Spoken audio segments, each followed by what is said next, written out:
Ez a videó most azért készül, mert kommentbe feljött, hogy a PNRL AVK összefüggéséről is beszéljünk. Sziasztok, Feri vagyok, egy szigetüzemet használok itthon. Sokan azt hiszik, hogy ha van AVK, akkor onnantól kezdve minden rendben van, minden üzemszerűen működik, de sajnos el lehet mondani azt, hogy nem. Ebben a videóban elmondom azt, hogy mi az a PNRL, mit figyel, mi van, ha nincs, miért kell az AVK, és miért életbevágó, hogy jó földelésed legyen egy szigetüzemben. Mielőtt tovább mennénk, nekem ez nem szakmám, nem tanultam, mondhatni saját magamat képeztem, különböző tananyagokból felírkáltam ide egy cetlire, szóval le fogok néha pillantani, hogy mit szeretnék elmondani.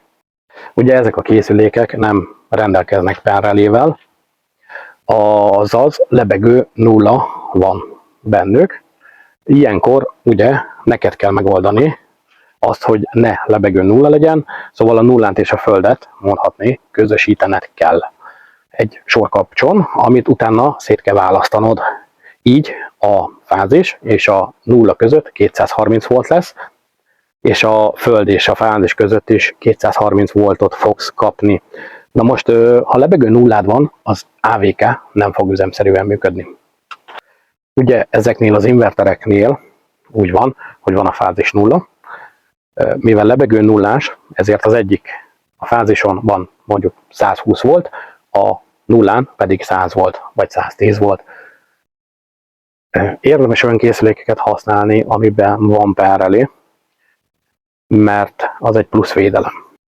A PNRL az egyetlen eszköz, ami észreveszi azt, hogyha lebegő nullád van, és az inverteredet leáramtalanítja. Ha a készüléked nem rendelkezik PNRL-ével, akkor neked kell gondoskodni a kötődobozban, hogy az AVK-d üzemszerűen működjön. A PNRL nem életvédelmi eszköz, hanem a készülékeidet védi meg életvédelemhez. Ugye az AVK kell, hogy legyen a rendszeredben. Az AVK működése. Az AVK úgy működik, hogy felvesz a készüléked egy bizonyos áramot, ez átmegy a félrelén, az AVK-n, és visszafele is ugyanennyinek kell jönni. Hogyha neked zárlatos az egyik készüléked, és megfogod a testét a készüléknek, olyankor ugye rajtad keresztül vezetődik le az áram, és ha nem jön vissza a félrelébe, akkor onnantól kezdve a félrelé oldja le önmagát, hogy megvédjen téged. Ez általában lakossági használatnál 30 milliamperes félrelék, ezeket ajánlott használni, szigetüzemben pedig a B-típusú félreléket, mert ezek DC áramra is tudnak reagálni.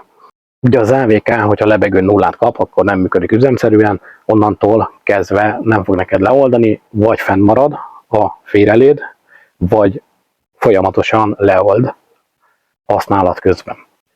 Maga ugye a rendszeredbe beépítesz kis megszakítókat is a félreléd után.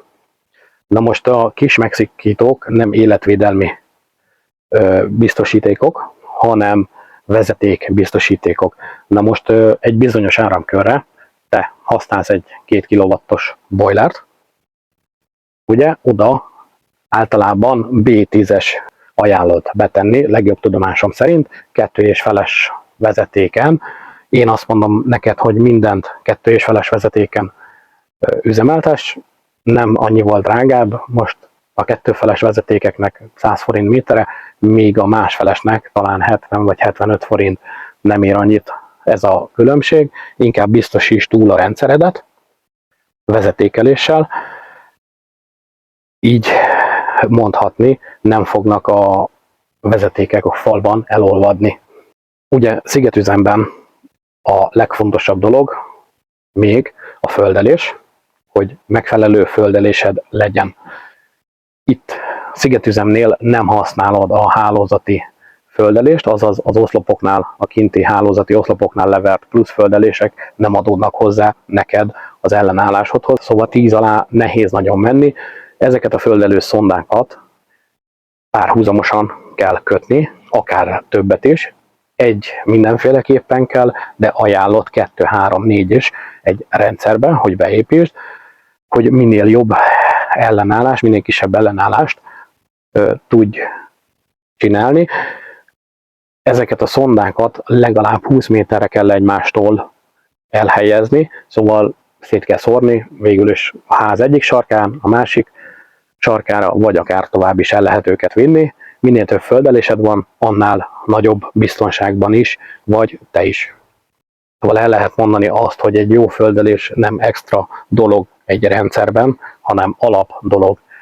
A legelső az, hogy egy nagyon jó földelést tudják kialakítani, és utána ugye a penner elé, ha nincs, akkor a kötődobozban neked kell közösítened a nullát a földdel, és plusz az AVK kell elhelyezned a dobozban mindenféleképpen, a kis megszakítók nem elég. Nagyon sok háztartásban még mai napig ugyanúgy azt mondják, hogy minden rendben van, sajnos nincs, nagyon sok háztartás nem rendelkezik AVK-val, nagyon rossz földeléssel rendelkezik, persze, hogy a közüzemű hálózatnak a földelését használják, így védve vannak mindaddig, amíg nincsen nulla szakadás a hálózaton. Tegyük fel, kint a villanyoszlopodnál elszakad a nulla, onnantól kezdve nem vagy védve, a készülékeid nagyon nagy feszültséget fognak kapni, és téged is mondhatni, agyon fog ütni az áram, szépen mondva, penner elé a lebegő nullát nézi, azt figyeli, és ha probléma van, akkor leoldja a készülékedet. Az AVK áramütés ellen véd, ez meg van határozva, a lakossági felhasználásnál 30 mA, ugye üzemi, ipari környezetekben 100 mA szoktak lenni, vagy vannak ennél nagyobbak is. A megszakítók a vezetékeket védik, nem téged.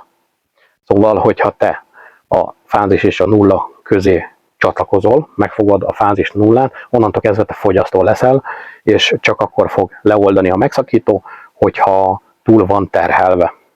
És még hozzáteszem, hogy egy jó földelés minden rendszernek tényleg az alapja. Ezt ne sajnáld ki a rendszerből, építs ki magadnak. Igen, egy földelő szonda drága, mert most ilyen 15-20 ezer forint környékén mozog egy darab, na most legalább 2 kell egy ilyen szigetüzemnél, de ajánlott a 3, 4 és akár. Legelsőnek tegyél le 2, egy hónap múlva megint még egyet 20 méterre odébb, megint eltelik egy hónap, vegyél még egyet, és lehet mondani, így tudod biztosítani a rendszeredet, hogy nagyon jó a rendszered legyen. Ugye én is még fejleszteni fogok a földelésen, mert kap plusz egy készüléket a rendszerem, innentől kezdve még túl akarom magam biztosítani, hogy ne legyen problémám. Ha hasznosnak gondolod a videóimat, meg ezt a videót, akkor légy szíves, iratkozz fel a csatornára, lájkold, kommentelj. A mai nap beírt egy elhonos ellenőr, hogy én töröltem a hozzászólását. Hozzátenném, én egy hozzászólásra fogok törölni. Fent hagyom mindet, megpróbálok rá válaszolni, hogyha olyan a kérdés, hát hogyha nagyon trágár módon teszi föl valaki a kérdését, vagy szitkoródzik, onnantól kezdve nem tudok rá mit mondani, vagy nem válaszolok, vagy megköszönöm. Na, szóval köszi, hogy megnézted a videót. Sziasztok!